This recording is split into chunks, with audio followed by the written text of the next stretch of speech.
السلام علیکم ورحمۃ اللہ وبرکاتہ۔ بسم اللہ الرحمن الرحیم۔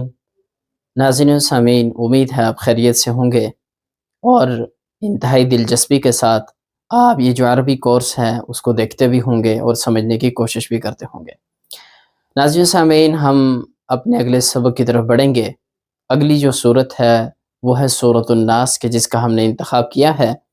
اس سے قبل جو ہم نے دو صورتیں پڑھی تھی وہ ہے سورۃ الاخلاص اور سورۃ الفلق، اور ان سے ملتی جلتی جو تیسری صورت ہے وہ ہے سورۃ الناس۔ تو سورۃ الناس کو آج انشاءاللہ العزیز ہم پڑھتے ہیں۔ سب سے پہلے سورۃ الناس اور سورۃ الفلق کے حوالے سے اگر میں کہوں تو یہ دو صورتیں، انہیں معوذتین کہتے ہیں، اور اتنی جامع اور پیاری صورتیں ہیں کہ اللہ کے نبی صلی اللہ علیہ وسلم نے ہر قسم کے شر اور ہر قسم کے فتنے اور جادو اور دیگر جتنے بھی اس طرح کے شرور ہیں ان سے پناہ کے لیے حضور صلی اللہ علیہ وسلم نے ان کا امت مسلمہ کو، اپنی امت کو ایک پیغام دیا ہے، ایک درس دیا ہے کہ اگر ان کا انسان ورد کرتا رہے تو انسان کی زندگی کے اوپر جتنے بھی ایسے شرور ہیں اور فتن ہیں ان سے انسان محفوظ رہتا ہے۔ اس چیز کا بھی آپ نے اہتمام کرنا ہے۔ اللہ تعالی ہم سب کو ہر قسم کے شرور سے پناہ دے۔ اور اپنے سبق کی طرف چلتے ہیں کہ سورۃ الناس کے اندر اللہ رب العالمین مجھے اور آپ کو کیا کہنا چاہتے ہیں اور اس کے اندر کیا فضائل ہیں، اللہ رب العالمین کی کس طرح سے توحید کا بتلایا گیا ہے، اور کون کون سی وہ چیزیں ہیں کہ جن کے شر سے بچنے کی ہم نے پناہ مانگی ہے، اور ہم کس کی پناہ میں آئے ہیں، وہ کون سی ذات ہے۔ تو یہ آج انشاءاللہ العزیز ہم جانیں گے۔ تو چلیے بسم اللہ الرحمن الرحیم۔ قل اعوذ برب الناس، قل کہہ دیجئے، اعوذ میں پناہ مانگتا ہوں، برب الناس لوگوں کے رب کی، لوگوں کے رب کے ذریعے سے۔ اب ہم یہ تو پہلے پڑھ چکے ہیں دو صورتوں کے اندر کہ قل فعل امر ہے، اس میں ایک آرڈر ہے، کہہ دیجئے برب اعوذ کہ میں پناہ مانگتا ہوں۔ اعوذ بھی پہلے ہم نے پڑھا تھا سورہ فلق کے اندر کہ اس کے معنی ہے میں پناہ مانگتا ہوں، تو اعوذ کیا ہے؟ یہ فعل مضارع ہے، میں پناہ مانگتا ہوں۔ برب الناس بالکل سیم وہی تھا، وہاں پہ تھا سورہ فلق کے اندر برب الفلق، تو یہاں پہ ہے برب الناس۔ با حرف جر ہے یہاں پہ، یعنی کہ یہ اپنے بعد والے لفظ کو با کیا کرتا ہے؟ زیر دیتا ہے، کسرہ دیتا ہے، تو با یہاں پہ کیا ہے؟ حرف جر ہے۔ با کے معنی یہاں پہ ہیں ساتھ کے، ہیں ساتھ، معیت اور ساتھ کے۔ ربی یہ ہے مضاف، اور الناس جو ہے وہ ہے مضاف الیہ، اس لیے کہ میں نے پہلے کہا تھا کہ ہر کام کی کسی کی طرف اضافت ہوتی ہے، ہر چیز کی کسی نہ کسی طرف اضافت ہوتی ہے۔ تو میں پناہ مانگتا ہوں، قل کہہ دیجئے میں پناہ مانگتا ہوں برب الناس لوگوں کے رب کی، لوگوں کے رب کی پناہ میں آتا ہوں۔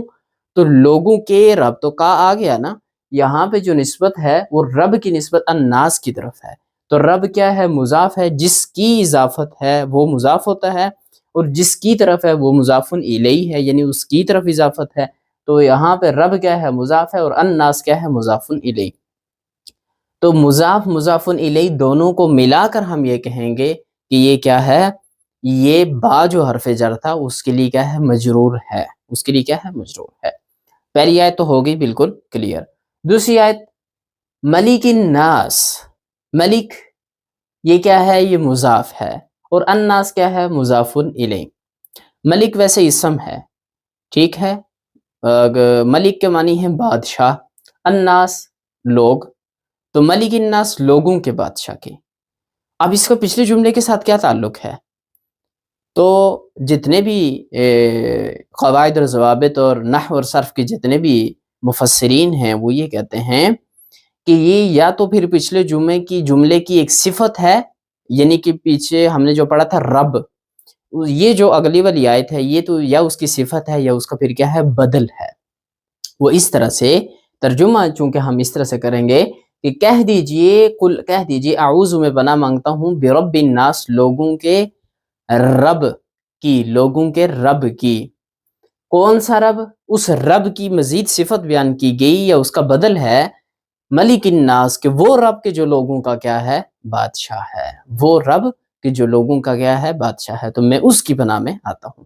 تو آپ نے جملے اس آیت کی، ان آیات کا ترجمہ اس طرح سے بیان کرنا ہے اور اس کی تشریح بھی اس طرح سمجھنی ہے کہ میں پناہ میں آتا ہوں برب الناس لوگوں کے رب کی۔ اب وہ کون سا رب؟ اس رب کی تفصیل بیان ہوئی کہ ملک الناس کے جو انسانیت کا جو لوگوں کا کیا ہے بادشاہ ہے۔ مزید پھر یہ پہلی صفت ہو گئی، یہ آیت پہلی صفت یا پہلا بدل تھا۔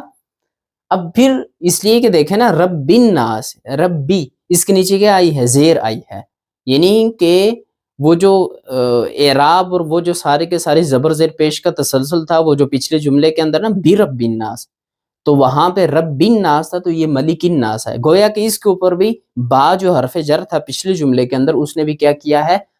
اس کے اوپر عمل کیا ہے۔ تو گویا کہ یہ ہے صفت، اور کیا ہے؟ نعت ہے یا بدل ہے۔ تو آپ کو پتہ ہے کہ جو جملہ کسی کے تابع ہو یا نعت یا بدل ہو تو اس کا اعراب بھی وہی ہوتا ہے۔ تو جو اعراب پچھلی آیت کے اندر تھا برب الناس کا تھا، وہی اس کا ہے ملک الناس۔ پھر دوسری صفت کیا ہے؟ الہ الناس۔ الہ الناس، الہ کہتے ہیں الہ کو، معبود، الناس لوگ، تو انسانیت کے معبود، جو لوگوں کا معبود ہے، جو الہ ہے، اس کی پناہ میں آتا ہوں۔ تو الہ کیا ہے؟ ایک طرح سے دیکھا جائے تو مضاف ہے، اور الناس مضاف الیہ، یعنی کہ لوگوں کا الہ، ٹھیک ہے۔ تو یہ بھی کیا ہوئی؟ یہ دوسری صفت ہے۔ سب سے پہلے رب کی، یعنی کہ ترجمہ پورا ہم اس طرح سے کریں گے کہ کہہ دیجئے محمد صلی اللہ علیہ وسلم، میں پناہ مانگتا ہوں لوگوں کے رب کی، برب الناس۔ اب کون سا رب؟ ملک الناس کے جو لوگوں کا بادشاہ ہے، الہ الناس جو لوگوں کا کیا ہے؟ معبود ہے۔ تو میرے خیال سے اگر ہم اس طرح سے جس طرح سے چل رہے ہیں الحمدللہ، تو ہمارے لیے بہت ہی آسان ہوگا کہ ہم اتنے آسان طریقے سے ہم قرآن کو سمجھ سکتے ہیں، کوئی مشکل نہیں ہے۔ قرآن مجید فرقان حمید کے حوالے سے کسی کا یہ نقطہ نظر نہیں ہو سکتا کہ وہ مشکل ہے۔ قرآن نے خود یہ کہا ہے کہ وَلَقَدْ يَسَّرْنَا الْقُرْآنَ لِلذِّكْرِ فَهَلْ مِن مُدَّكِرٍ، کہ ہم نے قرآن کو نصیحت کرنے والوں کے لیے کیا ہے؟ آسان بنایا ہے۔ کیا کوئی نصیحت پکڑنے والا، اس پر عمل کرنے والا، سیکھنے والا ہے؟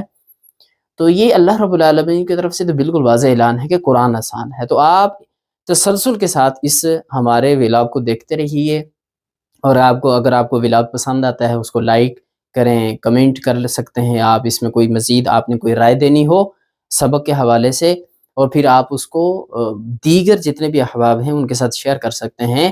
ہمارا جو ولاگ ہے یہ ایک خاص قسم کے طلباء کے لیے نہیں ہے، بلکہ ہر فرد، جس سے میں نے ذکر کیا تھا کہ اس سے سبق حاصل کر سکتا ہے، اس کو دیکھ سکتا ہے اور فائدہ اٹھا سکتا ہے، چاہے وہ مدرسے میں پڑھنے والا ہو، اسکول یونیورسٹی میں پڑھنے والا ہو، عام کوئی شخص ہو، گھر کے اندر رہنے والا یا باہر دفتر میں جانے والا، تو ہر شخص اس سے مستفید ہو سکتا ہے۔